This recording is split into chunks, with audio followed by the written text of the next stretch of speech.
بسم اللہ الرحمن الرحیم۔ عزیز طلباء السلام علیکم۔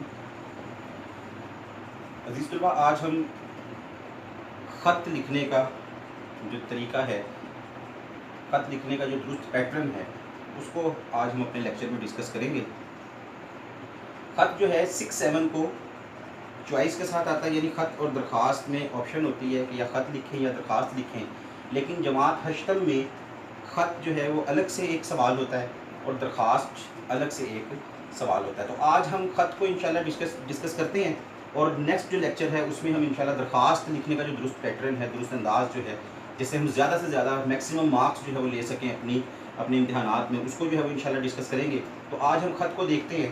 خط کا جو آغاز ہے، سب سے پہلے ہم مقام روانگی لکھتے ہیں۔ مقام روانگی جہاں سے خط لکھا جا رہا ہے، خط روانہ کیا جا رہا ہے، اس کو مقام روانگی کہتے ہیں۔ تو چونکہ ہم امتحانی کمرے میں بیٹھ کر، امتحانی مرکز میں بیٹھ کے خط لکھ رہے ہوتے ہیں، تو ویسے بھی اپنا درست پتہ، اپنا جو اپنے بارے میں کوئی معلومات دینا امتحان میں جو ہے وہ اجازت نہیں ہوتی اس کی، تو اس لیے امتحانی مرکز سے ہم آغاز کرتے ہیں۔ تو یہ ہمارا ہے مقام روانگی، امتحانی مرکز۔ بعض جگہوں پہ آپ نے امتحانی کمرہ بھی لکھا ہوا دیکھا ہوگا، کمرہ امتحان لکھا ہوا دیکھا ہوگا۔ کمرہ لکھنے سے میں جو ہے وہ بچوں کو عموماً منع کرتا ہوں۔ اس کی وجہ یہ ہے کہ کمرے کی جو املا ہے، اس کی میں تھوڑا سا اختلاف جو ہے وہ موجود ہے۔ ایک پرانے طریقے سے کمرہ جو ہے وہ ہے سے لکھا جاتا تھا، جس کی مثال کے طور پر آپ دیکھیں تو یہ کمرہ تھا، لیکن اس کو اکثر جو ہے وہ لوگ غلط کہتے ہیں، اور کمرے کی درست جو املا ہے وہ کہتے ہیں کہ الف کے ساتھ لکھا جائے۔ تو چونکہ اختلاف موجود ہے، تو اس لیے ایسی چیز جس میں اختلاف پایا جائے، امتحان میں اس کو کبھی بھی جو ہے وہ استعمال نہیں کرنا چاہیے۔ تو ایسی چیز لیں جس میں کوئی اختلاف نہ ہو، جس میں کوئی اعتراض نہ کر سکے۔ تو امتحانی مرکز ایسا لفظ ہے جس کو کوئی غلط نہیں کرے گا، کوئی بھی جو ہے وہ اس کو غلط قرار بھی دے سکتا۔ تو امتحانی مرکز کی جو ہے وہ عادت بنائیں۔ یہ اگلی کلاسز میں 9 تک جو ہے وہ، اور پھر آگے جا کے آپ نے جو ہے انٹر میں بھی خط لکھنا ہے، تو اس کو عادت بنا لیں، امتحانی مرکز لکھیں۔ اس کے بعد آ جاتی تاریخ روانگی، کب خط لکھا گیا۔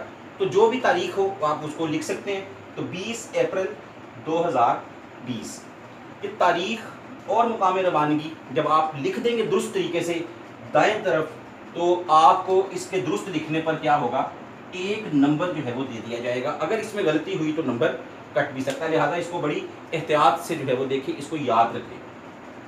اس کے بعد ہم کیا کرتے ہیں، القاب، یعنی کس کو خط لکھ رہے ہیں اس کو مخاطب کرتے ہیں۔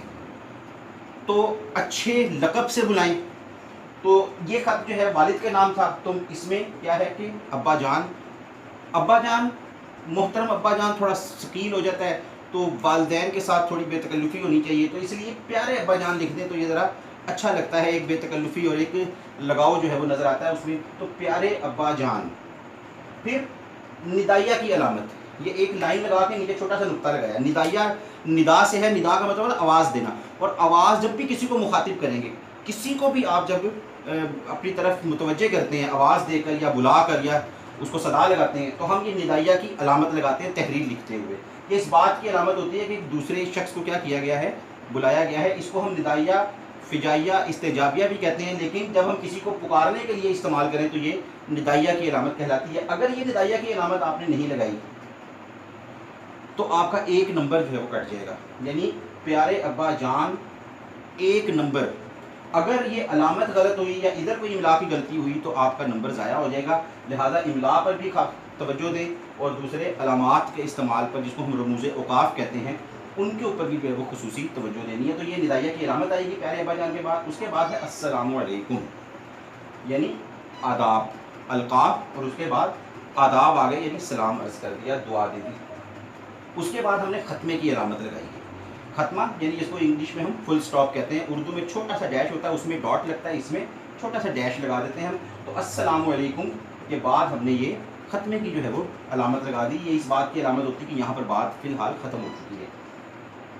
اچھا، السلام علیکم، اکثر جو میں نے دیکھا بچے اس لفظ کو غلط لکھتے ہیں۔ اس لفظ کو درست لکھنے کا طریقہ یہ میں نے سامنے لکھا ہوا ہے آپ کے۔ اکثر بچے کیا کرتے ہیں، السلام علیکم یا السلام علیکم، یا پھر کیا کریں گے، اگر السلام صحیح بھی لکھ دیا تو بیچ میں واو ڈال دیتے ہیں۔ تو تو یہ سارے جو طریقے ہیں یہ تمام کے تمام جو میں نے یہاں لکھے ہیں یہ سب کیا ہے؟ غلط ہے۔ الف لام سین لام الف اور میم، السلام میم پہ پیش آتی ہے، السلام علیکم، تم پر سلام کی۔ اس کے علاوہ جو اگر سلام لکھا یا اسلام لکھ دیا یا السلام اور واو ڈال دیا بیچ میں تو معنی مختلف ہو جاتے ہیں، اور یہ املا کے لحاظ سے اور غلط ہے چیز، تو یہ کیا کرے گی؟ آپ کا نمبر کٹوا دے گی۔ لہٰذا اس کو بھی بڑی احتیاط سے جو ہے وہ آپ نے لکھنا ہے اور اس کی عادت بنائیں۔ یہ بچے آگے اب بڑی کلاسز تک میں نے دیکھا کہ جاتے ہیں تو یہ لفظ جو ہے نا السلام علیکم ان کو صحیح لکھنا نہیں آتا، وہاں پر بھی غلطیاں کرتے ہیں، بیچ میں واو ڈال دیتے ہیں، یا یہ الف کے بعد جو لام آتا ہے جو فعل معرفہ کی جو ہے وہ علامت ہوتی ہے عربی میں، اس کو کیا کرتے ہیں؟ اس میں معرفہ کی علامت ہوتی ہے، اس کو کیا کرتے ہیں؟ وہ غلط کر دیتے ہیں۔ تو یہ اس کا خیال رکھیں اور اس کو عادت بنائیں ابھی، تاکہ آگے آنے والے وقتوں میں بھی آپ کو کوئی پریشانی نہ ہو۔ اس کے بعد نفس مضمون شروع ہوتا ہے ہمارا۔ اچھا، یہ السلام پیارے ابا جان لکھنے کا بھی ایک نمبر ہے اور السلام علیکم لکھنے کا الگ سے ایک نمبر ہے، 1 2 3 نمبر یہاں تک ہمارے خط میں جو ہے وہ پورے ہو جاتے ہیں اگر ہم اس میں کوئی غلطی نہ کریں۔ اس کے بعد نفس مضمون شروع ہوتا ہے جس میں ہم اپنا مدعا بیان کرتے ہیں۔ آپ اس میں جو کہنا چاہتے ہیں مخاطب سے، جس کو خط لکھ رہے ہیں آپ، وہ سب کچھ جو آپ نے اسی حصے میں کہنا ہوتا ہے۔ اس کا آغاز ہم عموماً کس سے کرتے ہیں؟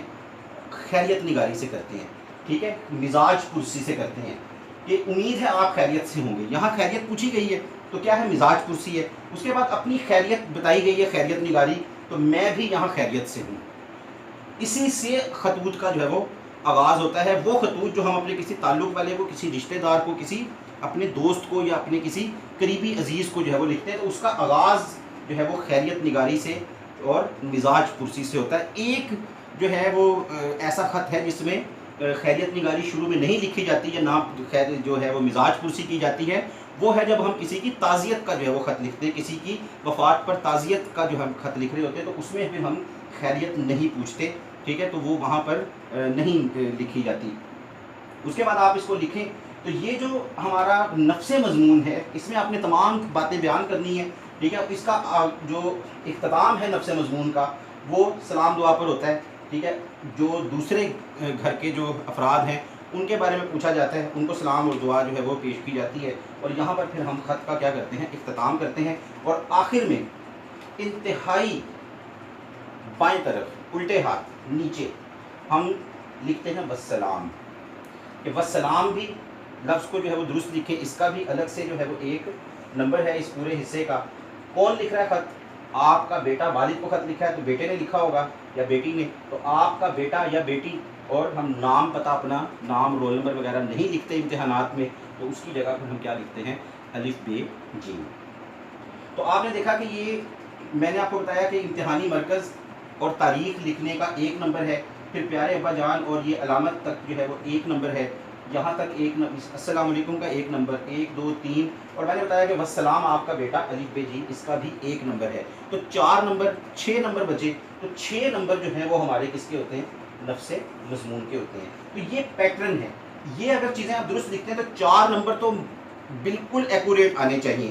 اس کے بعد یہ 6 نمبر ہیں، تو 6 نمبر میں اگر آپ کوئی املا کی غلطی نہیں کرتے، آپ زبان و بیان کی جملے درست لکھ دیتے ہیں، جملوں میں ایسی کوئی غلطی نہیں کرتے جس سے جملہ ہی بے معنی ہو جائے، بے ربط ہو جائے، تو پھر اس میں بھی نمبر جو ہے وہ 9 ساڑھے 9 تک، یعنی 6 میں سے 5 ساڑھے 5 نمبر، اور ٹوٹل جو ہے وہ کل ملا کر ہمیں تقریباً 9 ساڑھے 9 نمبر خط میں جو ہے وہ آسانی سے مل جاتے ہیں۔ اور بہت اچھا اگر خط بچے نے لکھا ہو تو بعض اساتذہ بچے کی حوصلہ افزائی کے لیے خوش ہو کر اس کو پورے 10 نمبر بھی جو ہے وہ دے دیتے ہیں، لیکن شرط کیا ہے کہ تمام جو ریکوائرمنٹس ہیں خط کی وہ اچھے طریقے سے پوری کی جائیں، املا کا خاص طور پر خیال رکھا جائے، پیٹرن کا خاص طور پر خیال رکھا جائے، تو ہم میکسیمم مارکس 9 ساڑھے 9 10 تک بھی نمبر جو ہے وہ لے لیتے ہیں اگر لکھائی، املا اور زبان و بیان بالکل درست ہو۔ تو عزیز طلباء، اس کو آپ پیٹرن کو ذہن میں رکھیے گا، جو چیزیں میں نے چند بتائی ہیں ان کو ذرا ان کا خیال رکھیے گا، اور جو آپ کے نوٹس میں خط دیے گئے ہیں 6 7 8 کے نوٹس میں، ان کو جو ہے وہ اس پیٹرن کو مد نظر رکھتے ہوئے یاد کریں، اور اپنی کسی کاپی پر، اپنے کسی رجسٹر پر یاد کرنے کے بعد اس کو لکھ کر ضرور دیکھیں، تاکہ آپ کی جو رائٹنگ سکل ہے، لکھنے کی جو صلاحیت ہے وہ اچھی ہو، اور اس کے ساتھ ساتھ آپ کی املا بھی بہتر ہو۔ اگلے لیکچر میں انشاءاللہ ہم درخواست کے پیٹرن کو ڈسکس کریں گے۔ جب تک عزیز طلبہ اپنا خیال رکھیے گا۔ اللہ حافظ۔